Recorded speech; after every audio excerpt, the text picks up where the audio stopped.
It is nice to be back. Just a couple of programming notes. 1:15 after we're done here, there'll be a briefing by Ben Saul, the Special Rapporteur on the promotion and protection of human rights and fundamental freedoms while countering terrorism. Then tomorrow at 11 a.m., there'll be an embargoed briefing by Mariana Katsarova, the Special Rapporteur on the situation of human rights in the Russian Federation. That embargo will be lifted at 4 p.m. The same day. And for more information, you can contact our colleagues at the UN Human Rights Office here in New York. A bit of travel to share with you. The Secretary General will travel to Cali in Colombia to attend the high-level segment of the 16th meeting of the Conference of Parties to the Convention of Biological Diversity. And he's heading out this afternoon. On Tuesday in Cali, he will deliver remarks at the opening of the plenary session of the COP. In his remarks, he's expected to highlight that nature is life, and yet we are waging a war against it, a war where there can be no winners. He is expected to stress that biodiversity is humanity's ally and that we must move from plundering to preserving. He will also call for the promises made at the framework adopted 2 years ago in Montreal to be turned into actions. While attending COP16, the Secretary General will also meet and engage in discussions with Indigenous people and local communities, as well as other representatives of society, including youth groups and women's groups. He will also meet with President Gustavo Petro of Colombia. On the sidelines of the COP, the Secretary General will speak at an event on plastic pollution organized by the UN Environment Program. And we expect the Secretary General back in New York on Wednesday evening. In an open session this morning, the Secretary General briefed the Security Council on the situation in Sudan. As you know, the Council Resolution 2736 that was adopted in June requested that the Secretary General make recommendations to protect civilians in Sudan, which he submitted that report to the Security Council last week. In his remarks, Mr. Guterres outlined 3 key priorities from his recommendations. First, that both sides must immediately agree to a cessation of hostilities. Secondly, that civilians must be protected. And his third priority is related to the flow of humanitarian aid. Mr. Guterres added that at present, the conditions do not exist for a successful deployment of a UN force to protect civilians in Sudan. However, he said he stands ready to engage with the Council and others on a range of operational modalities that can meaningfully contribute to the reduction in violence and the protection of civilians. Moreover, he urged the Council to continue supporting his special envoy, Ramtam Lamamra, and his diplomatic efforts. Mr. Guterres spoke at length about the humanitarian situation and the suffering in Sudan, which is growing by the day. He also spoke at the shocking reports of mass killings and sexual violence in villages in Al Jazeera state in the eastern part of the country. And on that note, our humanitarian colleagues are expressing their concern by the escalated armed violence in Al Jazeera state. Ms. Joyce Masuya, our acting Undersecretary General for Humanitarian Affairs, says that we received horrific reports of entire villages being attacked, with civilians killed, detained, and displaced in huge numbers. And those reports talk about actions between October 20th and the 25th. During that time, the Rapid Support Forces reportedly launched a major assault across 30 towns and villages in Al Jazeera state. An estimated 47,000 people have fled the fighting, including to other parts of Al Jazeera state. We and our partners are continuing to provide assistance to nearly 40,000 people who have sought shelter in Gedaref and Kassala states. Those displaced by the violence urgently need food, shelter, healthcare, and protection support. Many of the wounded also need medical attention. We and our partners are concerned about civilians who remain trapped in those areas and are unable to escape due to insecurity and fear of abduction, as well as those on the move in search of safety, protection, and urgent assistance. Also to flag that the Director General of the International Migration Agency, Amy Pope, began today a 3-day visit to assess the rapidly deteriorating humanitarian situation and increasing displacement crisis. The visit in Sudan will focus on rallying international support for humanitarian response, ensuring that the ongoing crisis in Sudan remains at the forefront of global attention. The Director General will visit various displacement sites to engage directly with impacted communities.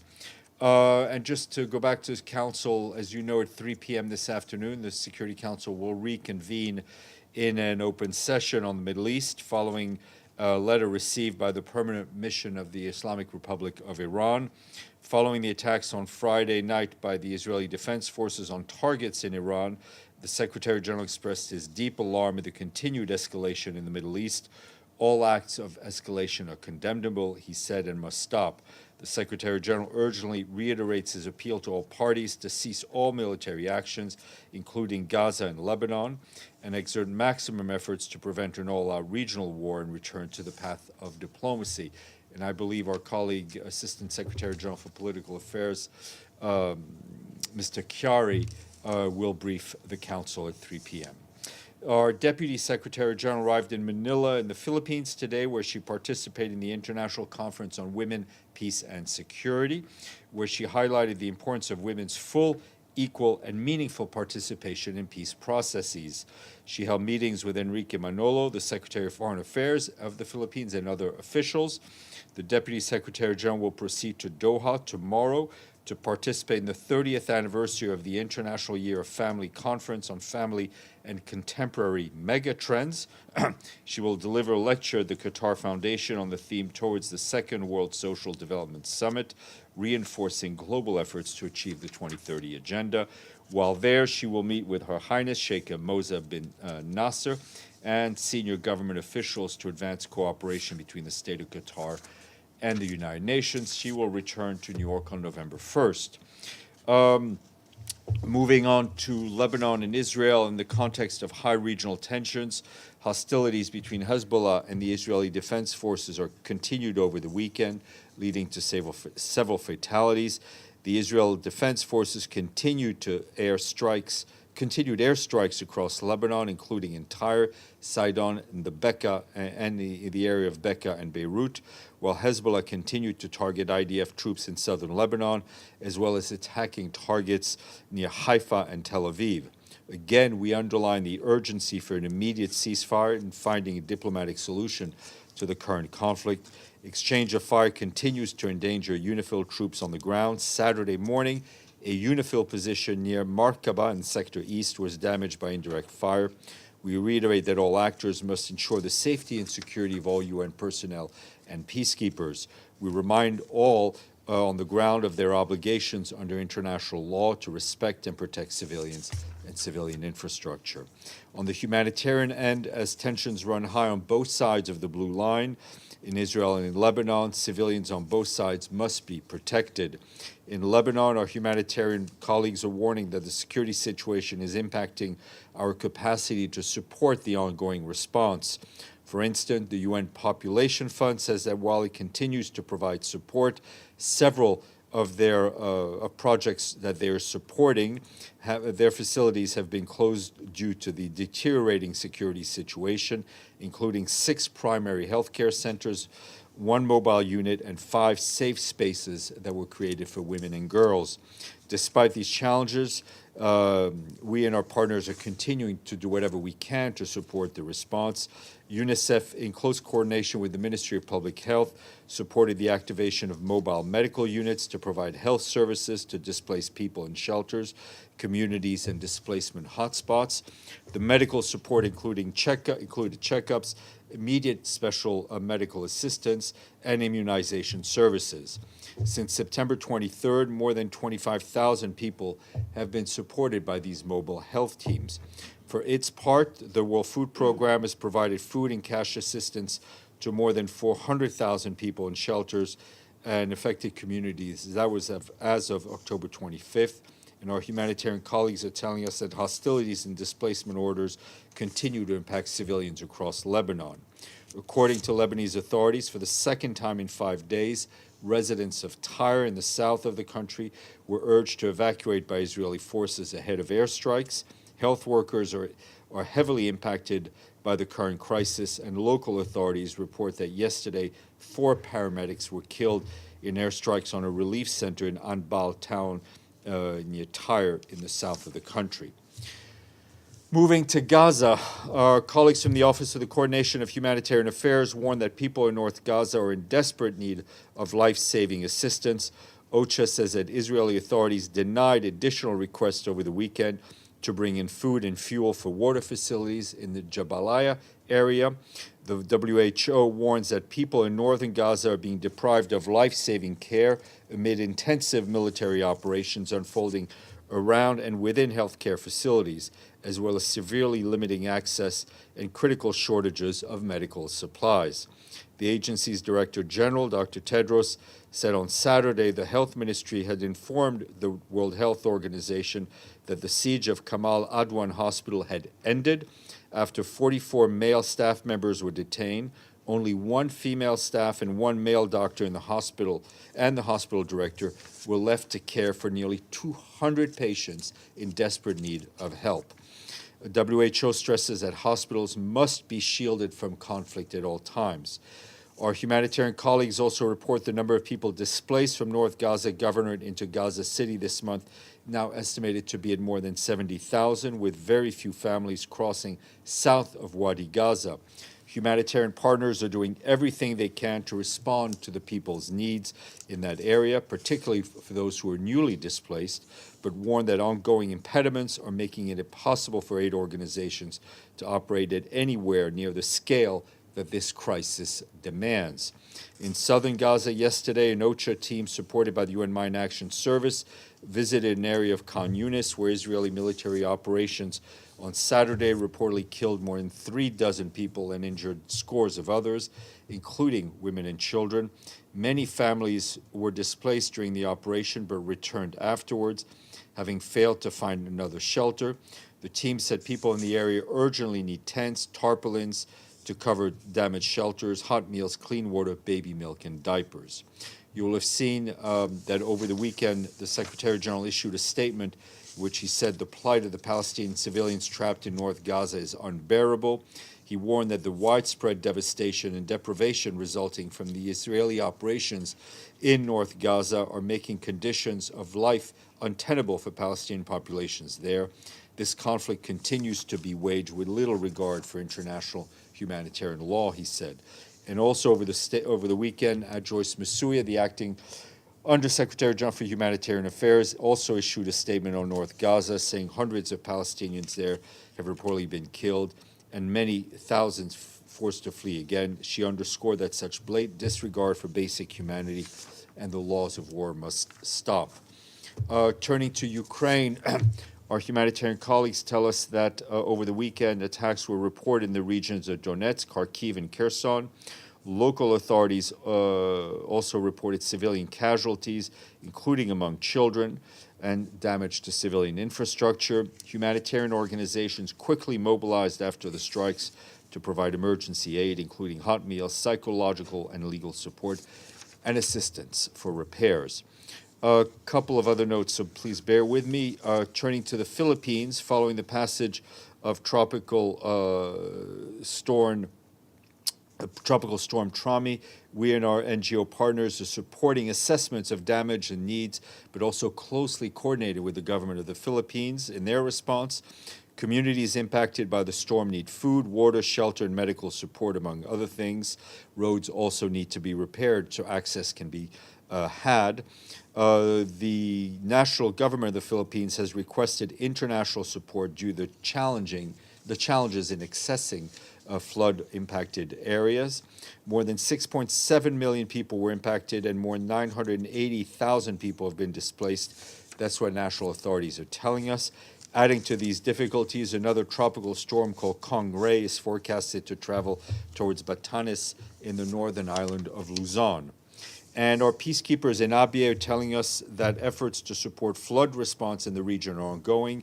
The peacekeepers say that they airlifted medical supplies from Agok airstrip in the southern part of Abyei to other parts of the region to ensure adequate medical stocks. Weekly flights for the mission to multiple areas in Abyei are helping provide humanitarian assistance to communities that are cut off because of flooding. Peacekeepers are also conducting repairs, including installations of drain in various parts of northern Abyei. Similar operations are taking place under the Abyei-Agok main supply route. And over the weekend, the Secretary General addressed by pre-recorded video message the donor conference to support internally displaced people and refugees in the Sahel and Lake Chad regions. The conference was convened by Saudi Arabia and the Organization of Islamic Cooperation. He reminded the participants that the UN is on the ground supporting governments and communities to provide health care, education, and shelter, but added we need more support as our humanitarian response plan are 40% underfunded. That video is available to you. I've spoken enough. Deji, welcome back, or at least welcome I back haven't seen to you. you. Yeah, exactly. Steph, two questions. First, there are reports that President Zelensky of Ukraine rejected the planned visit of Secretary General to Ukraine. Can you confirm that?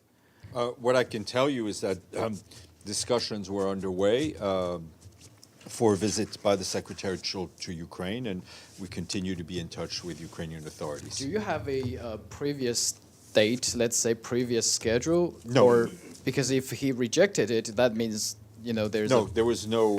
so it's still continuing, yeah. the discussion. Yeah. Okay, second, today NATO confirmed there are DPRK troops in Kursk region deployment.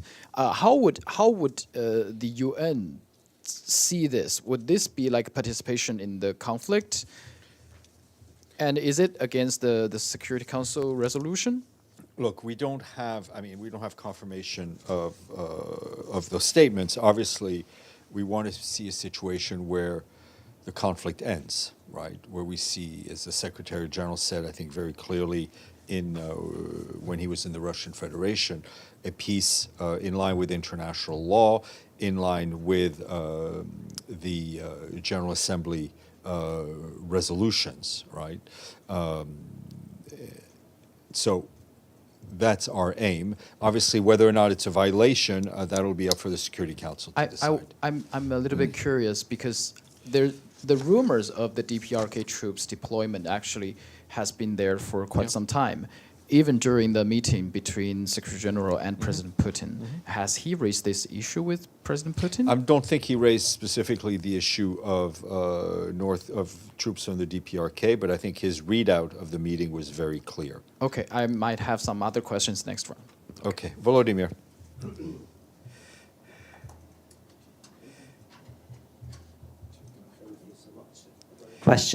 The question about this Secretary General's voyage to Kazan as well. And over 20 years ago, the UN entered into a relationship agreement between the UN and the International Criminal Court, which was approved by the General Assembly. Following this agreement in 2013, the UN Secretary General issued the guidance on contacts with persons who are the subject of arrest warrants issued by the ICC. Was this guidance followed by the Secretariat when planning the Secretary General's meetings, receptions, and photo opportunities with Putin? The short answer is yes. The guidance was followed to the letter. Gabriel and then Sirife, sorry. Thank you, Steph. This evening in Israel, we expect that the parliament is going to be voting upon two bills that I'm sure you know about. Both of them essentially would ban the work of UNRWA. Your response? Well, we're very much aware. As you'll recall, a few weeks ago, the Secretary General wrote to the Prime Minister of Israel expressing his profound concern about those bills, about the impact they would have, and how, in our view, they would also they would be diametrically opposed to the charter and the Israeli government's responsibility under international law. Any idea what the UN's response will be if the bills are Well, go I mean, through? it's more of what, I mean, I think you can expect our response to be in line with our warnings, so to speak, as outlined in the letter. Obviously, we will have to see what the operational impact will be, and we expect it to be rather negative. Sarife. Thank you, Stéphane. After Israel withdrew from Shifa and Nasser hospitals, mass graves were discovered, as you may recall. And now reports from northern Gaza and photos circulating in social media, I mean, they depict images that are unfortunately very reminiscent of the deportation of Jews to concentration camps back in the time, whereby men and children are lined up. Let's My comparison. Yes. Well, and you're- let me get to my okay, question, that's and the there's no question. information on their whereabouts. So now that Israel has withdrawn from Kemal Adwan Hospital, will the UN carry out a mission there? And do you fear that you may find mass graves there? Well, we obviously we don't know what we will find. Our focus right now is on trying to figure out how we can best help those patients that remain. But it is clear that there will need to be accountability, and I think the Secretary General said it very clearly, for the crimes that have been committed during this conflict. But have you asked for? Well, we've as you know, permission we've had access is extremely difficult. If we're able to go and investigate, we will. Okay. Yes. Hold on. Let's go to the screen. I can see Abdelhamid. Thank you, Steph. I have two questions. First, on 5 Palestinian journalists killed in the last 24 hours, and this important development had been missing from your briefing. And I should mention their names because they deserve to be mentioned. And there are 2 female and 3 journalists. Nadia Imad Abdulrahman Samir were killed on the evening of Sunday. And Saed Radwan and Hamza Abu Salmiya and Haneen Mahmoud were killed on the Sunday afternoon. 5 journalists, that bringing the total of journalists killed in Gaza 182. Yet, why this development did Well, not appear? we have. I personally had not seen those reports. It doesn't mean that others had not seen them. I think we've been very clear in underscoring and condemning the death of the media workers that we have seen since the beginning of this conflict, and also the lack of access for journalists in this conflict. My second question, on 2 statements issued by the Office of the Spokesman for the Secretary, one on Israeli attack on Iran and one on northern Gaza. Both statements did not include the word condemn. When the SG issued a statement when Iran attacked Israel and he didn't mention the word Iran, the Israeli protested and declared the SG as a persona non grata. So he repeated his condemnation in the Security Council on October 3rd, mentioning Iran by name. Why in his statement on the attack by Israel, he did not condemn Israel? Abdelhamid, you and I were having circular conversations on these things. I think the Secretary General's statement is very clear. You are free to analyze it, take it apart, and express your opinion on it. I think the Secretary, in my reading, his words are very clear. Deji. Very quick question. Given the situation in northern Gaza, can we say that the polio campaign in northern Gaza has been suspended? And what Well, it does has, that mean? as far as I know, it has not resumed. Okay. Yeah. Okay. Thank you all. See you tomorrow. Why not, right?